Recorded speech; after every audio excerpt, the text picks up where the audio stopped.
I started intermittent fasting only a few weeks ago, and since then I've been researching like crazy to find out a lot of cool stuff, and I want to share that with you on this video. But first of all, I must point out that I'm not an expert on intermittent fasting, and I'm certainly not a doctor. In fact, you may be even more knowledgeable than I am on intermittent fasting at this point in time. And if you are, or you want to share something, your experience, please pop a comment below, because I want to find out as much as possible. I really would enjoy to hear what others have to say about intermittent fasting. Just so you know, if I share any important aspects to intermittent fasting with you, it will have been backed up by some scientific research that I myself have researched. I'm not going to be saying anything that hasn't been backed up by proper research. That's important to say at the outset.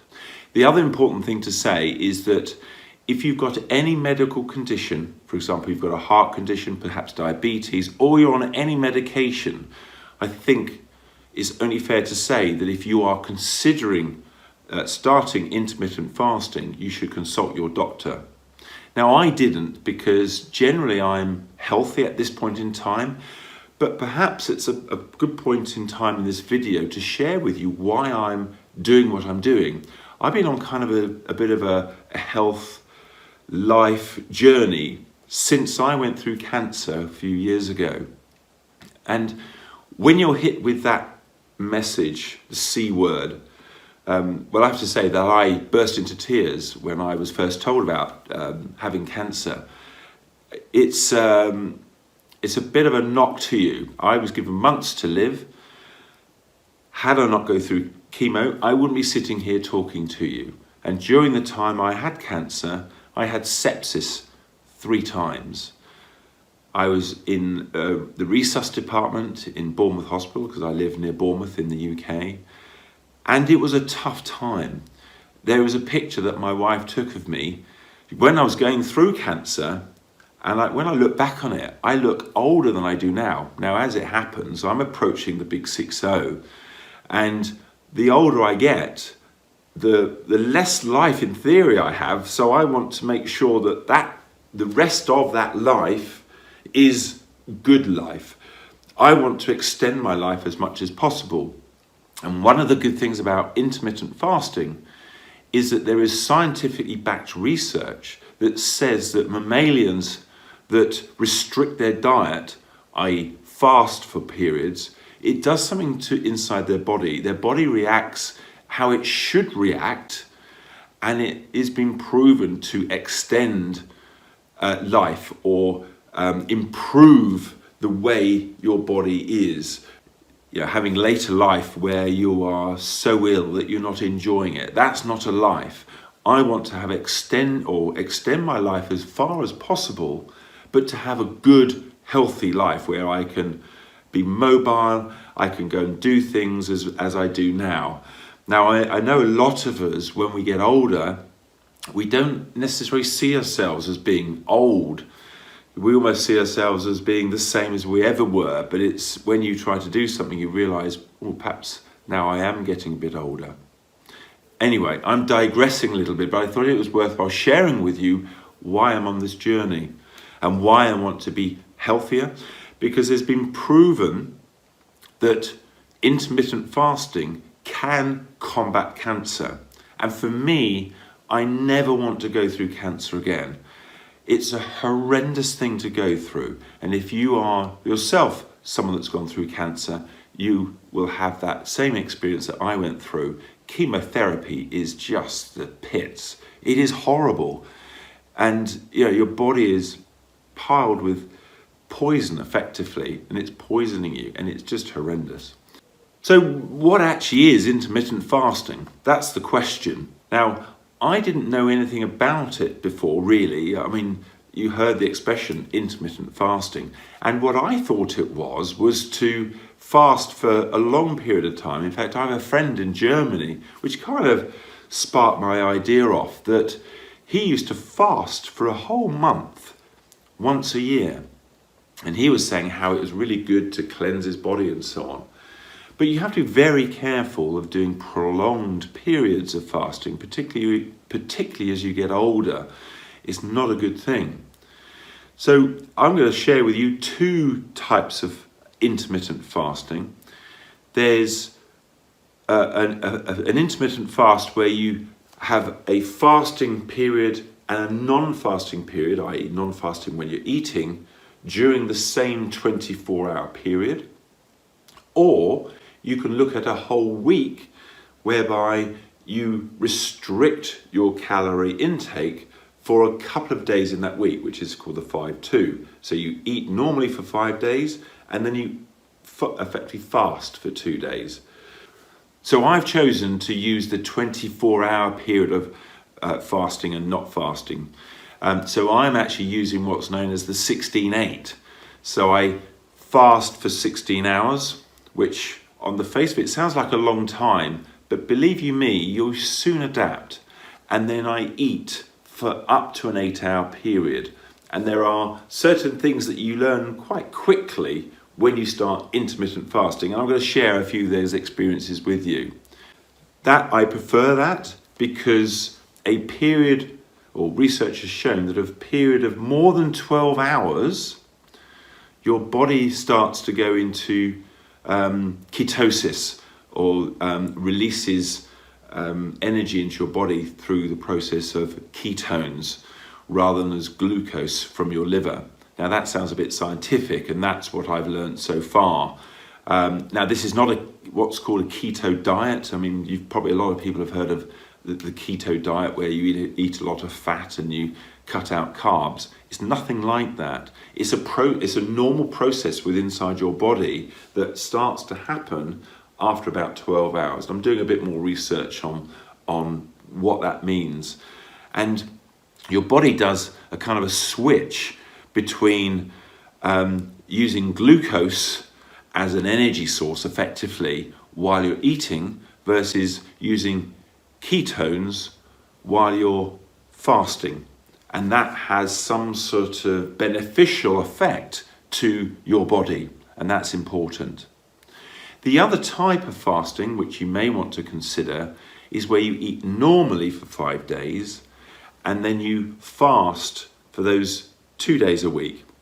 Now you may want to start off doing that way because it's quite a big shunt from eating normally. So you have the normal way of doing things is you possibly have breakfast, lunch and dinner, and you may have a few snacks in between.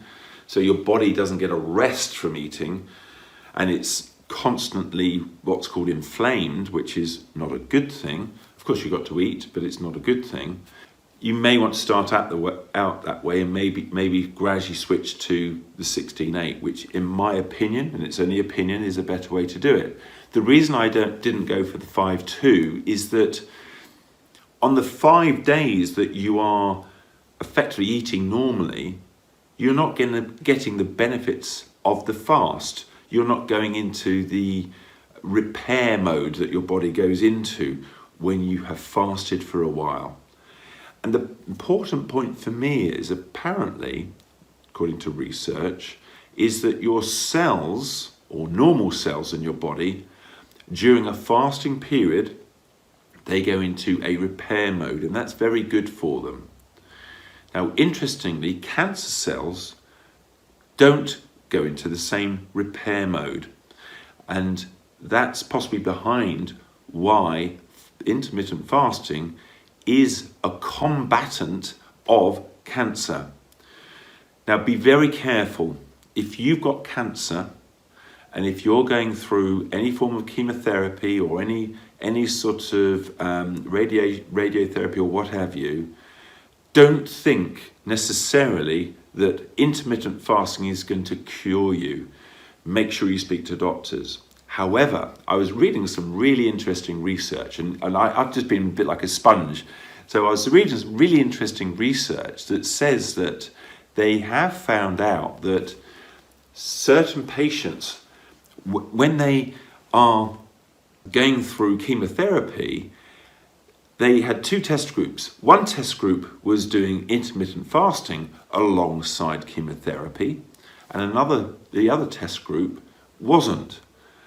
And it has been shown that the cancer cells reacted, well, the cancer cells died, or the treatment of cancer, sorry, let me get this right. I'm sorry, I'm fumbling my words here. I get a bit excited about it because it's so important to me about the cancer, so I apologise. So the cancer treatment reacts a lot, or works a lot better, when you combine chemotherapy to intermittent fasting. So what I have personally taken from that is that if cancer cells are dying quicker as a result of adding in intermittent fasting, if you're intermittent fasting in the first place, hopefully cancer cells, as they kind of start to try and develop, will die off. Now, I could be kidding myself, but there's no problem in having that thought. So anyway, I thought I'd share that bit of research with you. There's a third period that is important, effectively, to intermittent fasting when you're doing, in my opinion, the best way, the 16-8. And that's the breaking of your fast. Now, I have to say, when I first started intermittent fasting, I'd done a bit of research initially on what you should eat. I won't share the site with you, but I listened to what this person had to say. So I got a load of eggs in. I don't eat pork. That's another long story. I was told I shouldn't eat pork, and I don't. Maybe I'll do another video on that, actually. But I was buying all sorts of stuff to put in effectively like an omelette. So it was piled high with a lot of protein, because what I was worried about was that I was going to lose my muscles, and I was going to waste away. That was kind of my thinking. So I loaded up on all this protein, but I used to put mushrooms, and I'm trying to think what I put in there, and it was just protein rich. I was then feeling really uncomfortable. I was bloated, I had pains in my stomach. It was awful, and I'm thinking, gosh, I don't want to be doing intermittent fasting. If this is what's going to be happening, forget it. So it was fortunate that my wife actually said to me, well, why don't you have your shake when you first break your fast? And I thought, well, actually, that's probably a good idea, actually. So for quite a while now, I've been having for lunch effectively a protein shake, but it's not just a protein shake. It's got all sorts of good things in there. So it's got a lot of nuts in there. And I think actually I might share a video, maybe it'll pop up when I work out how to do all of that, with all the types of nuts in it. It's got chlorella in there, it's got spirulina, it's got turmeric, it's got maca powder. It's got so much stuff in there. And in fact, it's all completely plant-based even. So the protein base in there, which is I can't remember the name of the product now, but basically I'll find out for you, and when I do a video on showing you how to do that. It's a pea protein powder, and I put that in there so I get a whack of protein. Since then, not a problem. I haven't had the bloating, the wind, the pains, the gripes, and all the rest of it. So the three important periods are the period of fasting, when you cannot pass any calories past your mouth. Well, you can if you want to, but of course, by passing calories past your mouth, you've effectively broken your fast. You'll get a spike of insulin, and you won't get the true benefits of the fast. The second, well, it's not really a period, but it's the part of fasting, is the time when you break your fast. And that's when you deliberately break it by eating something or consuming something. And you may have to experiment yourself as to what is good for you.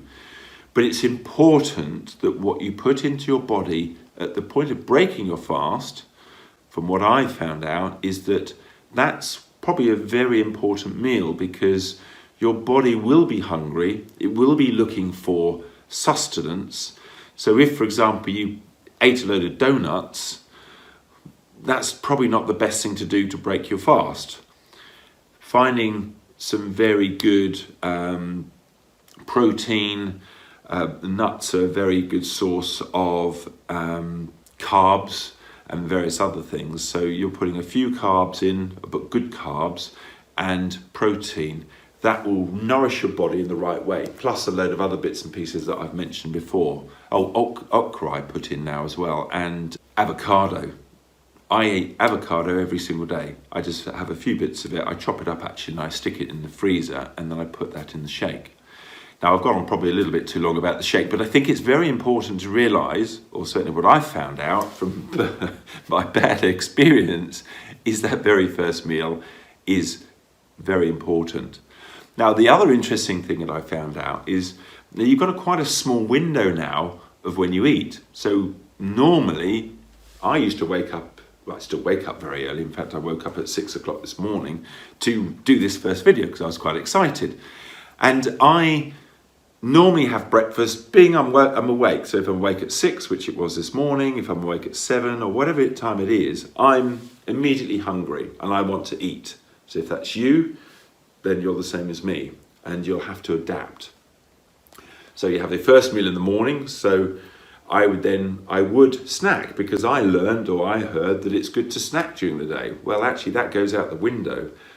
Snacking is not good because each time you eat, you're potentially inflaming your body, insulin is running through your body, and that's not a good thing. Then you'd eat lunch as normally, but I've changed that to a shake as it happens, and then you'd have dinner. But that's over quite a wide period. Now I've shunted it down to 8 hours. So if you think, well, okay, I want to have breakfast. Well, breakfast now is a lot later in the day, so it's actually more like brunch. Then if you want to have lunch, I was having lunch because I'm thinking, well, I should have 3 meals a day. And then by the time, either I'd cook dinner for us or my wife would cook dinner for us in the evening, I just wasn't hungry because I was still digesting my lunch. So you quickly realise that you don't actually need 3 meals, interestingly. So what I now do, let's say, and I'm constantly counting on my fingers actually, I have my, effective breakfast, and the meaning of breakfast is, if you think about the name, break fast, you're breaking your fast. So my break fast is if I've eaten, let's say, 8 o'clock at night, and I'm sorry, I'm going to have to count on my fingers. So 8 o'clock, so 8, 9, 10, 11, 12, 1, 2, 3, 4, 5, 6, 7, 8, 9, 10, 11, 12. 16 hours later, I'm not eating my breakfast until midday, 12 o'clock. Now I'm still waking up at 6 o'clock in the morning. And when I first started, I'm thinking, flipping heck, that's a long time to wait. And do you feel hungry? Yes, you do. Does your stomach rumble? Yes, it does. But you seem to adapt quite quickly. And one of the important things during a fast is to make sure you're taking lots of fluids.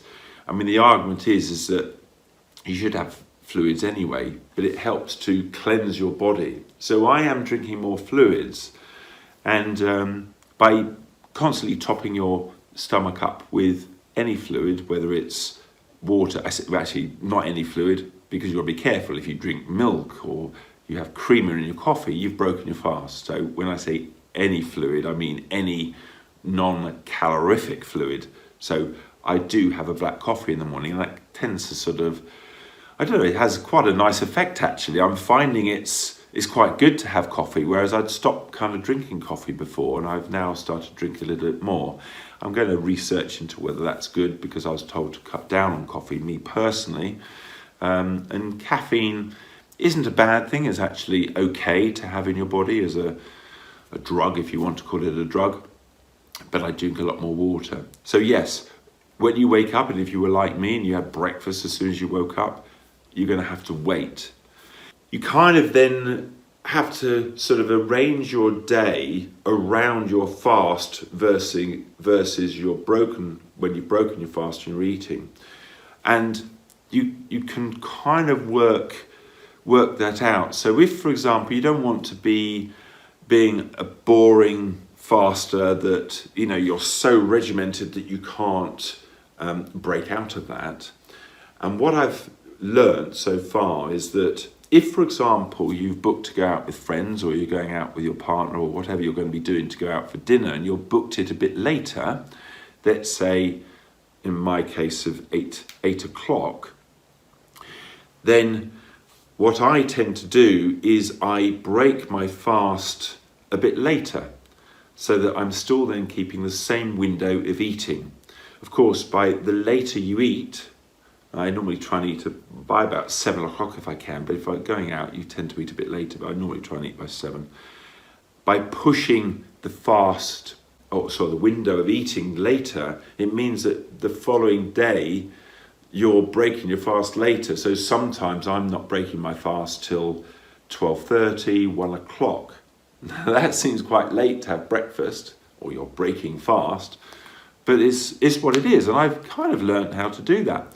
The other interesting thing that I've found out, and I'm hoping this is interesting stuff, I'll soon find out, but I'm hoping this is interesting because I'm learning and I'm sharing my experience. Now, we went out for dinner only a few days ago. It was a Thai meal actually, and I love Thai food. And what I ordered before, would have ordinarily eaten before, because I'm a big bloke, I'm 6'6". I was close to 17 stone, I'm now about 16 and a half, or probably less. I think I weighed myself this morning just to find out I'm actually 16'6", whereas I was around about 17 stone. I couldn't eat at all. My wife said to me, "Are you okay?" I said, "I'm stuffed, I'm full." So I think a product or an outcome of fasting and eating in a shorter window, perhaps my stomach has shrunk a little bit. I don't see that as a bad thing. So I think the important message is that what I'm finding now is that I'm eating less in that 8-hour window, but I'm still feeling satisfied or satiated because my body has adapted or changed already, and that's only after a few weeks. So that is an interesting share, I feel, too. So going back to my reason to going into or starting intermittent fasting, it wasn't about losing weight. And I don't think you should look at intermittent fasting as a diet, because trying to diet is not actually a good thing, because people that deny themselves of food, you're always going to be craving that food because you're psychologically going into the wrong way. So fasting is not so much about what you're eating, it's about when you're eating. So if you just tell yourself, I'm not eating because I'm doing my fast, and a period of that you're asleep anyway, so that's fine. You don't eat in your sleep, or certainly unless you're a sleepwalker and you go into the kitchen at night and you eat some food. I'm not aware that I do that. But it's rather than you actually denying yourself food, think about it in the fact that you're actually doing something really good for your body, and you're not eating because you I don't even want to use the word shouldn't eat. I'm trying to get across how I deal with the fact that I'm enduring my fast. I think to myself, oh, I'm going to have something to eat. Oh no, I'm not supposed to be eating because I'm in my fasting period. I'm not denying it. I'm not saying I can't eat it. I won't eat it because I'm fasting and it's doing something good for my body. I don't know whether that makes any sense at all. So it's important to realize that fasting isn't about going on a diet to lose weight, but let me tell you that if you do intermittent fasting, you will lose weight, okay? Unless, of course, I don't quite know whether this is true, but if you eat a lot of rubbish during your eating period, or when you break your fast, a lot of donuts, a lot of processed food, you may still lose weight, but you won't lose weight as quickly, or you may not lose any weight at all. But if that's one of your goals, is to lose a bit of weight, and it was mine to be fair, and I have lost weight, I am more lean for sure. In fact, my wife hugged me the other day. She said, "Oh, where's your love handles gone?" She said, "Really have gone." And that's only after a few weeks. So yes, you will lose weight. But it's important to realise that intermittent fasting isn't about weight loss. It's about all the health benefits that you get as a result of intermittent fasting. It's the anti-cancer effects of intermittent fasting, and the research has shown that it does have beneficial effects, or that can combat cancer. The research shows that.